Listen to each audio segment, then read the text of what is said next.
important part of the installation of the heater, the Webasto. That's under my seat.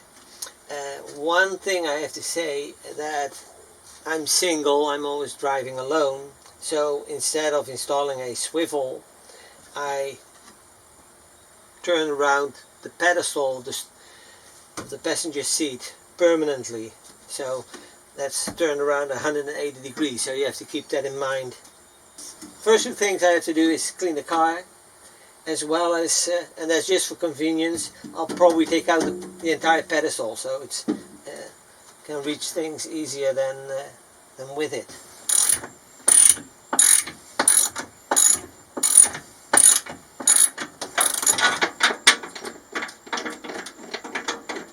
Okay, that's number 4. Let me see.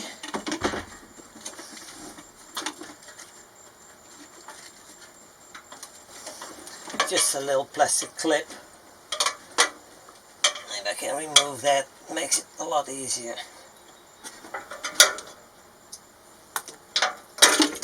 Okay, that's better.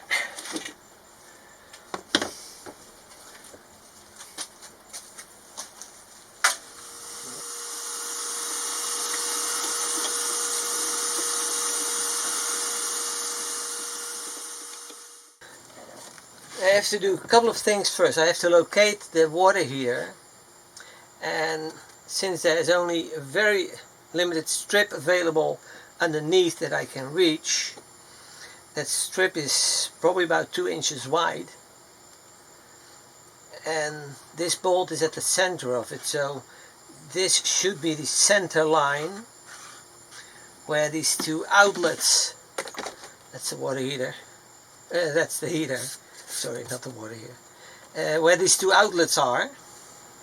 So I have to figure out exactly where this is gonna be. Then I have to remove this bolt. That's one of the attachment points of the car jack. I have to find another place to store that. So I have to remove this one.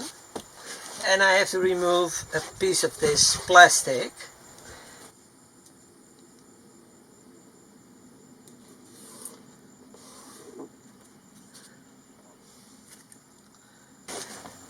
Then I have to hope that this works.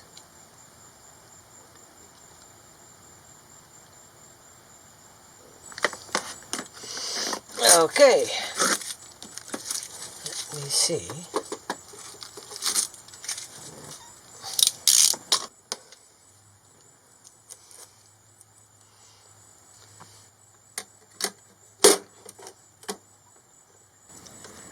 That should work. This here at the bottom is completely flat too, so that is looking good. That's done. I have to put some paint on before I continue. Then take this bolt off. At that time I will be able to locate the exact position of the heater and spray glue this on. Drill 5 holes. And when that's done, I will be able to install this plate, including the heater. But that's a whole other story.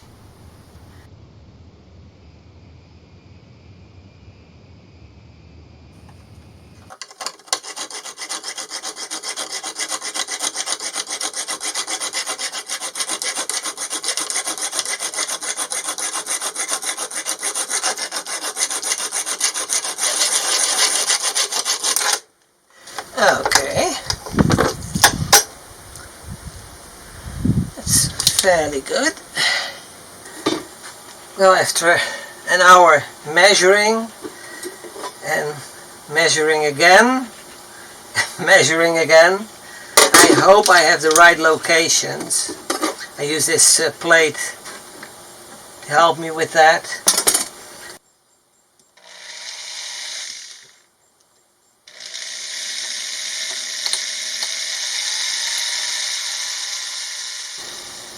These are the 4 bolts. Those are incorporated in the heater. And then I have to attach them with 4 nuts at the bottom and 4 washers. This one is for the fuel line, so that doesn't have to be attached, it just has to be wide enough. And then again, these two center ones have to be drilled out with a hole saw. So I'll do these 5 smaller ones first.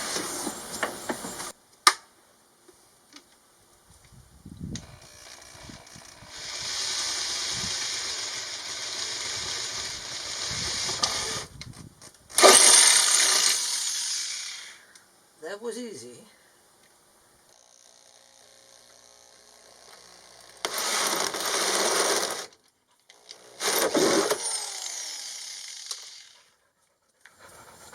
That's fast.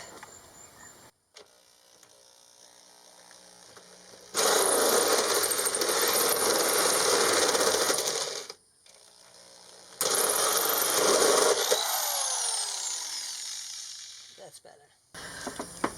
Well, that's a lot easier than I thought. However, I'm not there yet.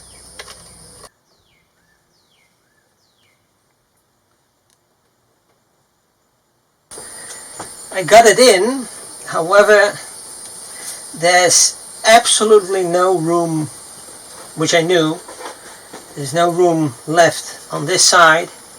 This could have been a little bit further, maybe a 1/4 inch further to the rear. This is okay, but the front one, that plastic cap is slightly touching this metal strip, so, and it's about, I think, a 1/4 or an 1/8 of an inch, a 1/4 of an inch, I think, above that metal plate. So I have to do something about this edge.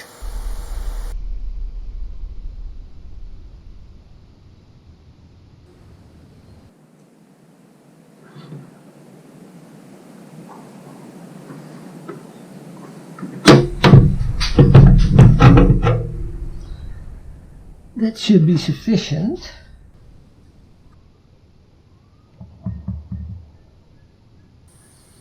Now that the heater fits, I still have to file off these rough edges.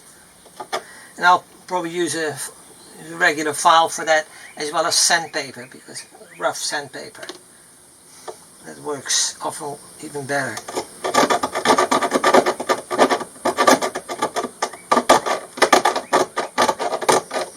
Got it all sanded and filed off, but I made some, with the entire work, I made some scratches, so I'll be doing some touch-ups. But I'll start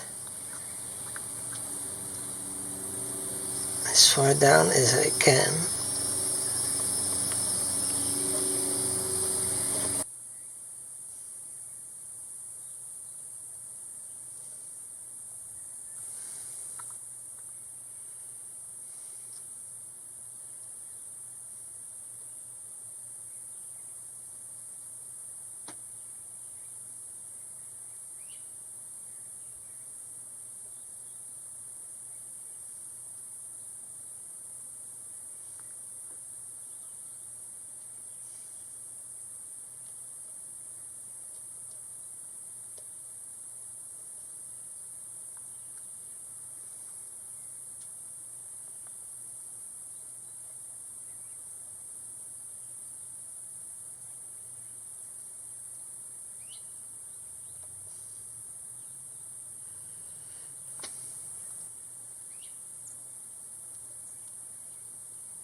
As you probably know, when I received my Webasto heater, that came from a Russian company, Heaters for You. I received it with a broken end cap. You can still see, it's not really much.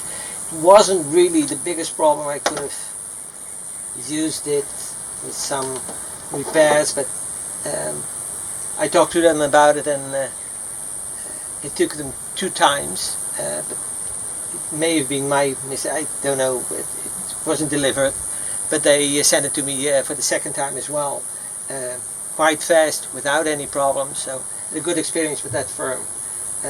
So far away, but still, and cheap, was relatively cheap. So they sent me another cap, and I have to replace that before I install the heater. So that is sure. Oh, there it goes.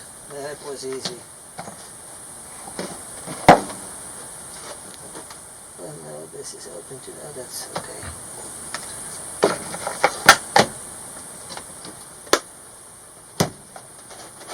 So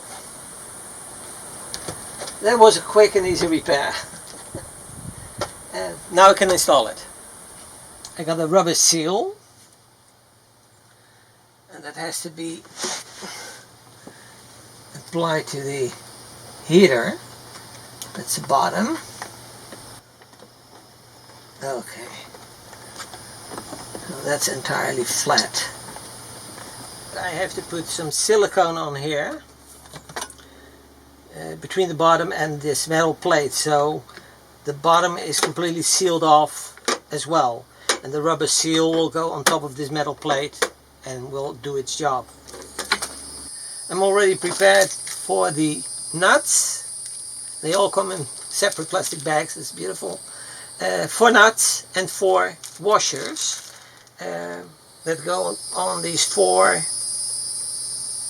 bolts that are attached to the heater, and I have to attach those from below, which will be a little bit of a problem, or maybe a lot of a problem.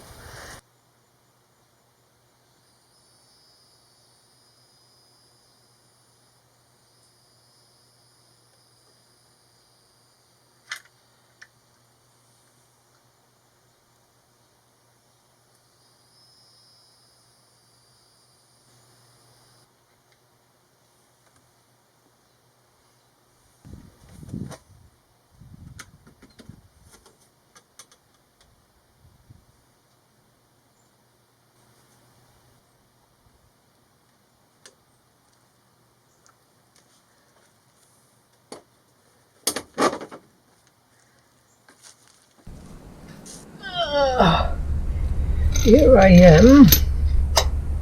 Okay. This was still too deep, so I put a second nut in, and that worked.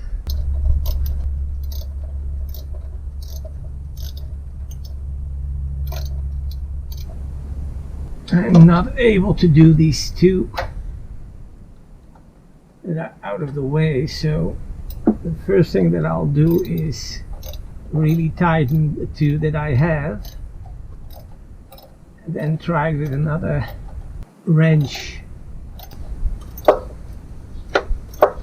So the third one is working too now.